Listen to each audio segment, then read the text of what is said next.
I want to welcome a member of the client team that many of you know, Evan Witkowski. Evan's going to cover fund attribution today. Evan, welcome. It's great to have you here. Hi, Joe. Thanks for having me this time around. I've never dreamt of being on the big screen, so this is a bit special for me. But enough with the introductions, let's get on to performance. The first chart shows the net of all fee performance of the individual Wespath composites versus their respective market indices. Today, I'm going to focus primarily on the second quarter performance and also highlight the year-to-date fund returns. Joe, I know you mentioned recently that this has been the second worst year of a 60-40 balanced fund going back to 1977.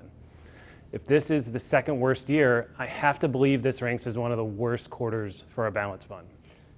Yeah, Evan, so one of my former colleagues named John Havites up at DVG Solutions in Minneapolis, he posted some research showing that this is the worst calendar year start to a 60-40 since 1932. Wow. Despite negative absolute returns, the multiple asset composite then outperformed its benchmark by a modest 6 basis points net of fees for the quarter. The US equity composite underperformed its benchmark by about 41 basis points. We will talk a little bit more about this later, but the international equity composite just inched out by 1 basis point against its benchmark. The two bond funds that comprise 35% of our multiple asset composite were split against their benchmarks. For example, the fixed income composite underperformed by 64 basis points, and the inflation protection fund outperformed its benchmark by a whopping 3.35%. Looking at the year-to-date performance, the multiple asset composite's biggest detractor was the international equity. If you look long-term, it is actually outperforming its benchmark across the 3-year time periods and longer. So Evan, can you tell me how the multiple asset fund has performed historically during and following a market downturn? Great question. The next slide may look familiar as we often show this drawdown chart with the S&P 500. This exhibit showcases the multiple asset fund, which has history back to 2002, of which we can make several observations. Despite average intra-year declines of 10% since 2004, annual returns for the multiple asset composite were positive in 14 of the 18 years. As of June 30th, 2022, we are of course in a drawdown period of negative 19%. Historically, the multiple asset fund has experienced larger drawdowns, such as during the pandemic period, negative 25% in March of 2020, and during the global financial crisis, negative 39% in March of 2009. The performance rebound and recovery period took 20 months following the global financial crisis, but only 4 months following the pandemic-induced drawdown. So Evan, are drawdowns common? Great question. People use the analogy that markets can be roller coasters. Yes, drawdowns are common, but the multiple asset fund has always recovered.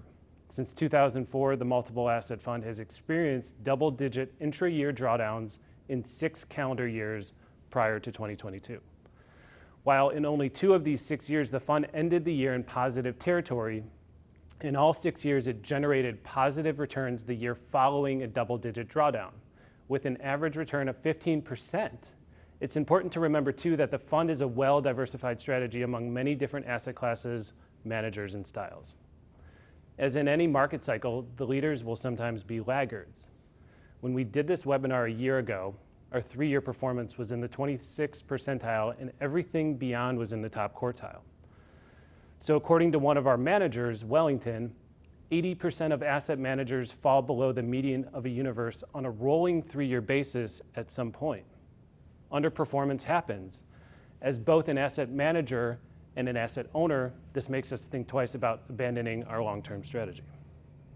Looking now at the 1-year multiple asset fund composite, it's in the 91st percentile. However, the 3, 5, and 10-year are still above the median as compared with its balanced fund peers. Thanks, Evan. So why don't we move on to attribution? Happy to, Joe. So looking at this next slide, the multiple asset fund underperformed by 2 basis points in a quarter when 3 of the 4 underlying funds underperformed. This gives me reassurance that the diversification in the multiple asset composite can help. Now, we will spend time discussing each underlying fund's performance. I want to begin with our US equity fund by highlighting a new segment we created called Unscripted, a conversation with Wespath's asset managers. This quarter, our manager of public equities, Mark Warren, did a segment with Brown Capital Management. If you'd like to hear more, please head to wespath.com or connect with a member of our servicing team for more details. The U.S. Equity Fund saw its worst quarter since I began at Wespath in early 2020. In an environment where no major equity markets are doing well, there are still some things to look forward to. So what should investors be optimistic for in this down market? Great question. But before I get into what investors should be hopeful about, every month during the second quarter was in the red. April and June were down -9% and 8.9%, while May was slightly negative. While from 2019 to 2021, mega cap stocks dominated markets, on the upside, our belief in maintaining an underweight to mega caps contributed to relative performance, along with the diversification we bring through our alternative investments, including private real estate and private equity. These investments contributed about 0.9% to the relative return, while only making up about 6% of the portfolio. Secondly, investors are benefiting now from the diversification from value stocks, which comprises 56% of our portfolio and have been outperforming growth year to date. Lastly, we regularly meet with our managers about their sentiment. Going forward, one comment that stood out to me was from our manager, DGI, who said, "Periods like these allow us to set up the portfolio well for strong return potential going forward." So and then what's been hurting the portfolio? Well, when the Federal Reserve increases the Fed funds rate, it immediately elevates short-term borrowing costs for financial institutions. Businesses are not only affected by higher borrowing rates, but also consumer demand for their products can slow as costs increase. Because of the effects of interest rates on growth stocks, our overweight to small and mid-cap growth was a detractor.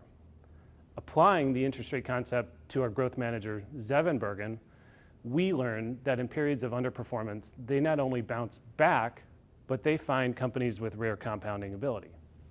Let me provide an example of this. Tesla, down 38% for the quarter. However, it is up 12,180% over the past 10 years. Compare that to the S&P 500, which is up 233% over that same period. Additionally, our long-term focus enables us to wait out companies that will create value over the long term. So let's shift gears. How about international equities? Well, let me begin by stating that this quarter, April and June were down -7.5% and 8.3%.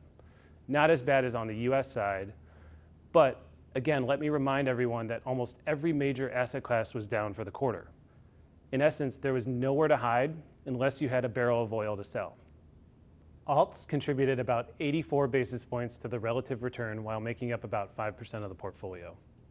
So on the downside, aren't rates hurting our growth managers in this portfolio? Yes, and I should say underperformance is slight, but e-commerce didn't do well, which is a direct result of these growth companies being out of favor as the central banks across the world raise rates to combat global inflation. One of our longest standing international managers, Baillie Gifford, is a highly regarded investment manager based in Edinburgh, Scotland, founded in 1908. Baillie follows a growth-oriented investment approach, which leads to a portfolio that tends to be more volatile than the overall market and its benchmark. One such company that detracted was Zalando, down 50% in the second quarter. They engage in the provision of online fashion, and it's also a lifestyle platform. It offers shoes, apparel, accessories, and beauty products. I think we hear about growth companies at times not earning any income. Well, Zalando had a positive net income in 2021 and is also projected to earn 91 million euros as of year end, according to FactSet. Another company that Baillie has held for more than 10 years is Mercado Libre, down 46% in the second quarter. It has suffered 7 drawdowns of more than 30%, but it's generated a 17x return over our holding period. The key to our managers like Baillie is that we rely on them to find companies that are in the top quartile of earners. Lastly, I just want to mention that Mark Warren, again as part of our unscripted series, interviewed Lawrence Burns of Baillie Gifford. There are 3 main things to highlight. First is that agency commercial mortgage-backed securities are 10% overweight against the benchmark, and our manager was down 3% for the quarter. These are shorter duration, less sensitive to interest rate changes, and higher quality because these are backed by government agencies. Number 2, Along the same lines, our internally managed affordable housing loan program, running 30 years strong, has helped defend against the rate rises this quarter, as we were down negative 2.26%. This continues to demonstrate that you can do well over the long term through impact investing. And then 3, holding cash as an asset helped ever so slightly. So what can you tell me about what hurt the portfolio? Yeah, fixed income not being negatively correlated to equities like it typically is. Usually when equities go down, fixed income will go up.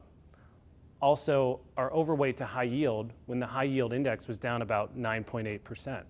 Our 2 managers, Capital Group and Oaktree, were down about 9.5% in this space, both outperforming their indices. Lastly, being exposed to emerging markets when the USD continues to be strong has hurt fixed income issues in local currencies. So the Inflation Protection Fund seems to have outsized relative returns. What can you tell me about this? And if inflation is so high, how come performance is negative? Well, the outsized returns come from the fact that we have a significant underweight, 30%, to United Kingdom inflation-linked bonds. These bonds as a segment were down 18% for the quarter. Let's decouple, though, inflation from performance for a moment. We hear about inflation in our daily lives through the Consumer Price Index. The year-over-year change in the basket of goods and services is up 9.1%, ending in June. We're basically talking, though, about 2 different periods. One, the CPI is measured year over year. I'm specifically speaking to a change in the quarter. Commodities are certainly up year over year, but our manager, Gresham, was down 3.3%, while outperforming its benchmark by 2.4% due to an overweight in energy. I will finish by noting that US tips were down about 7% and global inflation-linked bonds were down about 6.4%. I end the performance section but want to acknowledge many headwinds. Even with consumer confidence at an all-time low, this may not be the end of more market declines. However, maintaining diversification across many different asset classes should help provide support. When certain areas go down, other areas should go up.